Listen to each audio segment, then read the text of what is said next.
Hello दोस्तों, कैसे हो आप सब। नमस्कार और आप सभी का हमारे चैनल में स्वागत है। ब्लॉग में आप लोग का स्वागत है दोस्तों। अगर आप लोग नए हैं तो इनके चैनल को सब्सक्राइब करिए, बेल आइकन इंस्प्रेस करना ना भूलिए ताकि कोई भी वीडियो डालें तो आप तक पहुंच जाए दोस्तों।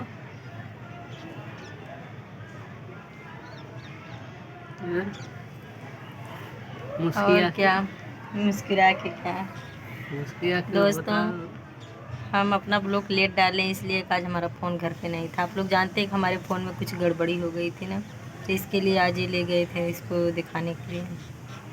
तभी हम अपना ब्लॉग आप लोगों के बीच में लेट डालें, तो इसके लिए दोस्तों सॉरी बोलते हैं। और आप लोग हमारी वीडियो ध्यान से देखिए और इसके बाद जो भी आप लोगों की इच्छा हो उसको करिए।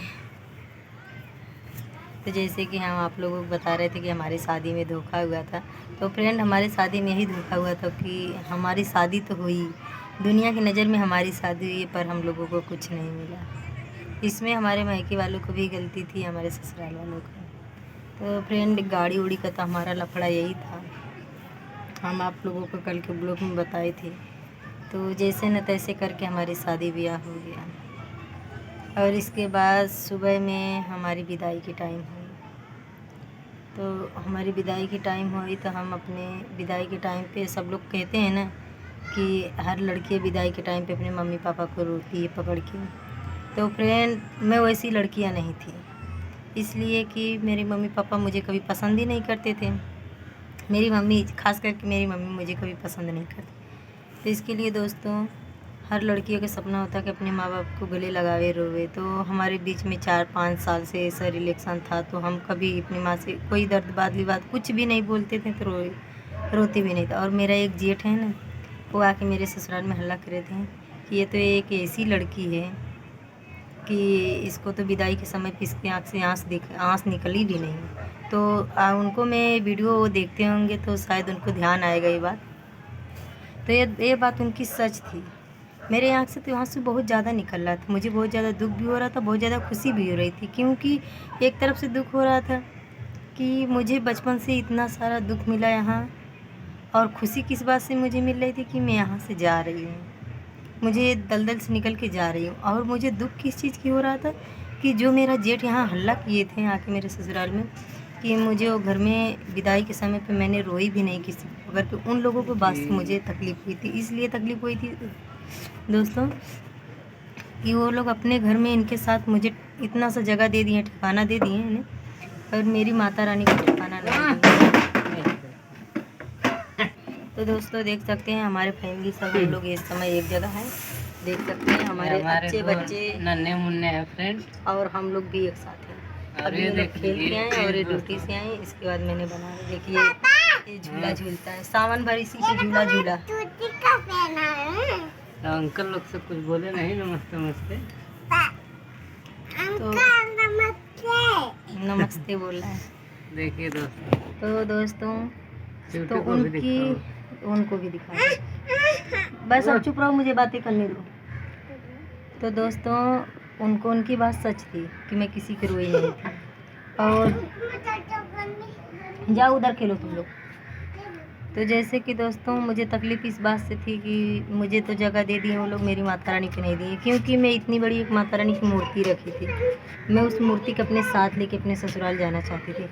मैं इसलिए जाना चाहती थी कि मेरी मूर्ति मेरे साथ रहेगी तो शायद मैं कभी लौट के आऊँगी नहीं मैके। आप लोग समझ सकते हैं कि मुझे मैके से इतना टॉर्चर होती थी, इतना मुझे अंदर अंदर नोचा जाता था, इतना तकलीफ़ होती थी कि मैं अपनी मैके में मेरा दम घुटने लगा था। तो फ्रेंड, मैं रहना नहीं चाहती थी वहाँ, रहना नहीं चाहती थी। तो दोस्तों मैं मूर्ति ले जाने के लिए अपनी विदाई के समय पे मैं अपने जो मेरा गद्दा मुझे मिला था, जो बिस्तर मुझे मिला था, मैं उसी में माता रानी की मूर्ति को लपेट के निकलवाई थी कि मैं अपने ससुराल में ले जाऊंगी। तो मेरे जेठ ओठ को ऐसा लगा कि उस मूर्ति पे मेरी फैमिली वाले ने भूत वगैरह हाँक के दिए हैं। तो मेरे जेठ जो थे मेरी जिठानी के पास पोल लगाए। मैं एक भी झूठ नहीं बोलूँगी। तो मेरी जिठानी गार्जियन थी भाई घर की, तो उसने फ़ोन उठाई, वो बोले कि ऐसे ऐसे बात है, मूर्ति रखी, मूर्ति लेके। तो उनको डर तो पहले ही हो गई कि कहीं भूत वगैरह लेके आ रही है। फ्रेंड, मैं भूत कहाँ से लेके आऊँगी? मैं तो भूत के बारे में जानती भी नहीं थी, और मुझे भूत कौन देगा? जहाँ मुझे रुपये की तरसाया जाता था, वहाँ मुझे भूत कौन दे रहा है? और भूत क्या होता है ये तो मुझे मालूम ही नहीं था। तो इसके लिए दोस्तों, मेरी जिठानी देखिए, अंधेरा हो रहा है, इसके लिए मेरा चेहरा धुंधला दिख रहा है, और मैं लाइट के पास नहीं भी छत पे बैठी हूँ, आप लोग देख सकते हैं, थोड़ा थोड़ा उजाला है। हेलो दोस्त, कैसे आप लोग? देखिए दोस्त, डोलू परेशान भी करता, हंसा भी देता। देखिए उसके ऊपर नहीं कूद जाना। मत बेटा, गिर जाएगी, लग जाएगी चोट। तो जैसे कि दोस्तों, इस बात से मुझे तकलीफ़ थी, मेरी जिठानी मेरी निकाली हुई मूर्ति वापस लौटा दी। फिर मुझे बहुत ज़्यादा दुख हुआ, मैं तो रोती भी नहीं, मैं खुशी खुशी से अपने ससुराल से निकली, मायके से ससुराल चली जाती। फिर जब मेरी मूर्ति मेरे साथ नहीं गई ना, तो मुझे बहुत ज़्यादा दुख हुआ, बहुत रुलाई हुई। तो मैं रोई, बहुत रोई, अंदर अंदर बहुत रोई। तो मैं विदाई समय पे निकलती थी, तो मेरी एक बुआ लगती थी, मेरी जैसे नाउन वगैरह होती है ना, तो वही नाउन थी। चेहरा अच्छा नहीं आ रहा है ना, और घर में चले।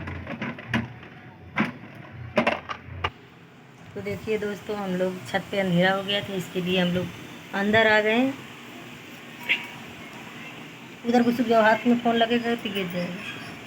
तो दोस्तों, जैसे कि आप लोगों को मैं बताई कि मेरी मूर्ति ये लोग नहीं लाए, इसके लिए मुझे बहुत ज़्यादा दुख हुआ था, बहुत रोती थी मैं। तो विदाई के समय पे आप लोगों को बताई कि जैसे गांव के नाउन वगैरह होती हैं, तो मेरे गांव की एक बुआ लगती थी, वो नाउन ही थी जात की, पर वही मेरी विदाई के टाइम की थी, वही मेरी विदाई के टाइम की थी दोस्तों। तो मेरे विदाई के समय मेरी एक ऐसे बाजू वाली बुआ लगती थी, वो बोली इसकी मम्मी से इसको, उनको नहीं मालूम था कि मेरे मम्मी के मेरे बीच में ऐसा रिलेक्शन है। तो बोले कि इसके मम्मी को इसको गले लगवा दो। क्या मामला है भैया? तो दोस्तों, वो मेरी बुआ बोली, ऐसे दर्दयात की थी, बोले कि इसकी मम्मी को इसको गले लगा दो। तो मेरी मम्मी ने क्या बोली, ले जाओ इसको। आप लोग समझ सकते हैं।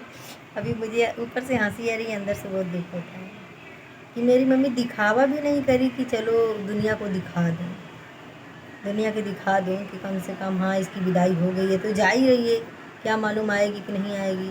पर मेरी मम्मी डायरेक्ट ही बोल दी दूर से कि ले जाओ, इससे मुझे नहीं रोना है। तो फ्रेंड, मैंने पाँव अपना दबा ली, पीछे कर ली, और मेरी वो बुआ लगती थी, मैंने उनको बोली बुआ मुझे मत ले, मुझे किसी के पास मत ले चलो, डायरेक्ट मुझे गाड़ी में बैठा दो। तो फ्रेंड, मैं अपने पिताजी को भी नहीं रोई पकड़ती। आप लोग जानते हैं कि जिस लड़की को उस घर में इतना कष्ट होता है, जो पहले से ही रो चुकी है, उसकी आँख के आंसू पहले से सूख चुका है, तो दिखावा कहाँ से करेगी। तो फ्रेंड, मैं दिखावा उखावा कुछ नहीं, ऐसा कुछ नहीं करी, और मैं किसी के साथ रोई भी नहीं, और मैं गाड़ी में गई, बैठ गई। तो मेरे जेठ वही देखे थे और आए घर पे, ऐसा ऐसा बोल रहे थे, मैं तो सुनी थी ये बातें, पर मैं उनको जवाब नहीं दी, इसलिए नहीं दी फ्रेंड, मुझे भी एक लड़की है, उनके भी एक लड़की है। जाओ आरती ले लो सीटी। देखिए फ्रेंड, हमारे यहाँ दशा माता चलती है, तो देखिए आरती चल रही है।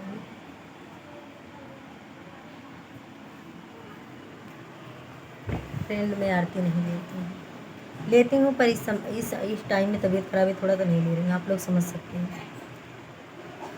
तो जैसे कि आप लोग को बता रही हूँ कि मैं किसी के पास नहीं गई, किसी के साथ रोई भी नहीं, और मैं अपनी गाड़ी में खुद ही वो ले गई, मुझे बैठा दी, विदाई टाइम पे मैं बैठ गई, और खुशी खुशी से, क्या खुशी थी, अंदर मुझे तकलीफ़ थी कि मेरी मूर्ति छूट गई, मेरी जो सामान थी वो तो मुझे मिली, मैं चली गई, अपना जो एक आध दो मेरा कपड़ा लत्ता था मेरी पर, मेरी जिसमें मेरी जान बसती थी, जिसको मैं देख देख के जीती थी, रोती थी, खुश रहती थी, वो मेरे साथ नहीं थी। मेरी माता रानी की मूर्ति, कभी भी मैं गांव में चलूँगी तो आप लोगों को उस मूर्ति को दिखाऊंगी। दोस्तों, वो मूर्ति मेरी ज़िंदगी का बहुत बड़ा अरमान था, मेरा बचपन से एक सपना था कि मैं एक माता रानी की मूर्ति रखूँ, पर मैं मूर्ति रखी हूँ, मैं दूर रहती हूँ उससे, उसकी वजह से मुझे बहुत ज़्यादा तकलीफ़ होती है, मैं कहीं भी रहती हूँ सुकून से नहीं रहती हूँ। फ्रेंड, क्या करूँ, मेरे नसीब में जितना लिखा था उतना तो मुझे मिल ही गया, बाकी अब आप लोगों की मर्ज़ी, भगवान की मर्ज़ी, माता रानी जो भी कर रही हैं अच्छा ही करती हैं। फिर जैसे न तैसे मेरी विदाई हो गई, मैं अपने घर चली गई और ससुराल में आई। ससुराल में आई तो मेरे हस्बैंड मेरे साथ कितना दिन रहे? मात्र 3 महीने। 3 महीने रहे। जैसे न तैसे मेरा एक न एक दिन रात कटता था। मेरी मूर्ति नहीं रहती थी, फिर भी मुझे चैन नहीं था। मैं सोचती थी काश मेरी मूर्ति आ जाती। और मेरी जिठानी ने क्या बोली थी कि रहने दो, उसकी मूर्ति जहाँ है वहीं रहने दो, अभी मैं आऊँगी सावन में इसकी गौना कराने, तो मूर्ति का ठिकाना बनवाऊँगी, घर पे एक मंदिर बनवाऊँगी और उसमें उसकी मूर्ति मंगवाऊँगी, धूमधाम से रखवाऊँगी। फ्रेंड, मुझे तसल्ली जैसे मेरी मम्मी पापा देते थे वैसे मेरे ससुराल वाले भी देते थे। और मैं भोली थी, सबके भोली थी क्या, मुझे बातों पे भरोसा हो जाता था। मैं सोचती थी है तो ये लोग भी इंसान हैं, आज नहीं तो कल ये लोग भी एक न एक जन का मजबूरी ज़रूर समझेंगे। पर फ्रेंड, मैं नहीं जानती थी कि ये लोग कुछ बोलते कुछ और है, करते कुछ और है। तो मेरे जेठ तो पहले मेरा बहुत मजाक बनाए कि रोई नहीं ऐसे वैसे, और मैंने सोचा चलो जाने दो, कहने दो, पर कभी किसी का गलत इस्तेमाल नहीं करना चाहिए। अगर नहीं रोई, रोने से क्या होता है? अगर मैं नहीं रोई तो उसके पीछे कुछ ना कोई वजह था, और मेरी वजह यही थी जो मैं आज आप लोगों को बता रही हूँ। मेरी यही मजबूरी थी, यही वजह थी, और मुझे इनको शादी करने का भी मेरी कमी और मेरी मजबूरी यही थी कि मैं इतना जल्दी शादी नहीं करती। पर दोस्तों क्या करूँ, मुझे उस घर में ढकेला जाता था, अलग खाना बनाने को बोला जाता था। इसके लिए मैं इससे नहीं होता था। मैं अपना टाइम पे नहीं चला पाती थी। मैं अलग खाना कहाँ से बनाऊंगी, कहाँ से खाऊंगी? इसके लिए मैं जल्दी में इनको शादी करने के लिए सबसे हाँ बोल दी कि मैं शादी वहीं करके चली जाऊंगी। मुझे एकदम मेरा दम घुटता था। आप लोगों को कैसे समझाऊं, और आप लोगों को कैसा लगता था कि मैं प्यार करती थी? मेरे ससुराल वालों भी मेरा मजाक बनाते थे, उड़ाते थे, मेरे खुद ही घर वाले। तो दोस्तों, हमारा ब्लॉग भी बहुत ज़्यादा लंबा हो रहा है, और आप लोगों को बताएंगे कि हमें ससुराल आने के बाद हमारे साथ क्या क्या हुआ और क्या क्या नहीं। दोस्तों, हमारी शादी तो हो गई है और हमारे 2 बच्चे भी हो गए हैं। आप लोग हमारे बच्चों को भी देखते हैं ब्लॉग में, हमारी वीडियो में, पर अभी तक हमारा गौना नहीं है। तो शादी हो गया वही बहुत बड़ी बात है। फ्रेंड, अब गौना होगा तो हमारे ऊपर डबल कर्जा हो जाएगा। शादी का कर्जा तभी हम भर ही नहीं पाए, गौना का कर्जा कैसे भरेंगे, हमें वही नहीं समझ में आता। और गौना करेंगे अपना, वहाँ से सब बेच उठ लेंगे। तो फ्रेंड, आप लोगों को हमारे ब्लॉग में दिखा होगा कि हम अपना घर बेचने के लिए डिमांड कर दिए हैं। बेचने के लिए मुंह से अपने निकाल दिए कि हम अपना घर बेचेंगे। तो फ्रेंड, हम अपना घर क्यों बेचना चाहते हैं वो भी हम आप लोगों को बताएंगे। फ्रेंड, क्या करें, शादी का कर्जा हमारे ऊपर है, गौना तो हुआ नहीं, वो होता तो डबल कर्जा हो जाता है। इसके लिए फ्रेंड, हम अपना घर वहाँ से बेचना चाहते हैं। जिसका जिसका कर्जा लिए हैं उसका दे के उस गांव से, उस नगर से हम छुटकारा पाना चाहते हैं, नहीं लौटना चाहते हैं, जिले में नहीं जाएंगे, नहीं जाना चाहते हैं। ज़िंदगी में मैं जानती हूँ मैं एक तरफ से गलत कर रही हूँ, कोई अपनी पुरखी हुई ज़मीन बेचता नहीं है, पर क्या करूँ दोस्तों, मुझे नहीं रहने का मन करता, मेरी सांस घुटती है, मेरा दम घुटता है। हमारे तो माँ बाप है इनका नहीं। तो मम्मी पापा मर गए थे, तो चाहते तो पहले ही बेच देते। पर फ्रेंड, मैं सोचती थी कि मेरे मम्मी पापा हैं, आज नहीं तो कल मेरा सपोर्ट करेंगे, मेरा साथ देंगे। पर मैं गलत ही थी, बचपन से ही गलत थी, मुझे खुद नहीं समझ में आता था कि मैं इतना भूल गई थी कि भगवान के घर से मैं अकेली आई हूँ तो पूरी ज़िंदगी अकेली ही रहूँगी। मैं अभी तक आसरा लगा के बैठी थी, पर फ्रेंड, अब मेरा आसरा विश्वास सब खत्म हो गया, सब टूट गया। बस मैं यही जानती हूँ कि जब तक मैं जिंदी हूँ तब तक मेरे 2 बच्चे और मेरे एक हस्बैंड हैं, बाकी तो निभाने के है। तो फ्रेंड, हमारी वीडियो बहुत लंबी हो रही है, और आप लोगों को हम कल बताएंगे कि हमारा गौना कैसे रुका, कैसे नहीं हुआ, क्यों नहीं हुआ, और हमारे साथ विदाई के बाद क्या हुआ।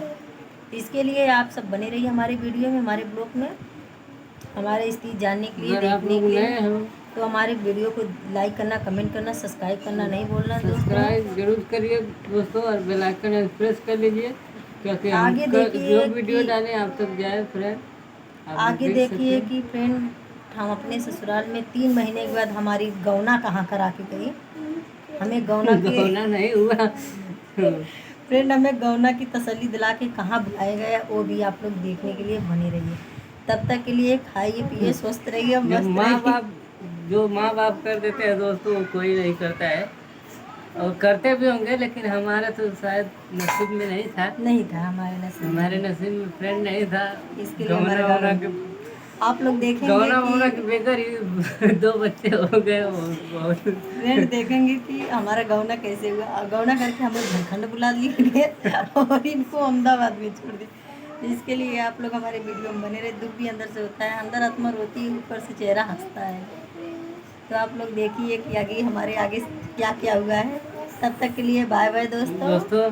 हमारे चैनल नमस्कार को सब्सक्राइब जरूर करिए और बेल आइकन प्रेस जरूर फ्रेंड। दबाइए। मेरे पति ऐसे हाथ जोड़ते हैं ना, तो मेरे घर वालों लोग गाली देते हैं कि इसका पति भिखारी जैसा भीख मांगता है। मेरे मुंह पे बोल दिए। मैं बोली कोई बात नहीं, अगर खैर, किसी के आगे अगर हाथ जोड़ने अगर से कोई ऐसे भिखारी हो जाता है तो वो भी मांगने मुझे से मुझे दोस्तों, अगर आप लोग भीख समझ लिए भीख हो सकता है, तो जरूर आप लोग हमें वो भीख दीजिएगा। हम भीख लेने के लिए तैयार है फ्रेंड, क्योंकि हम भिखारी हैं फ्रेंड।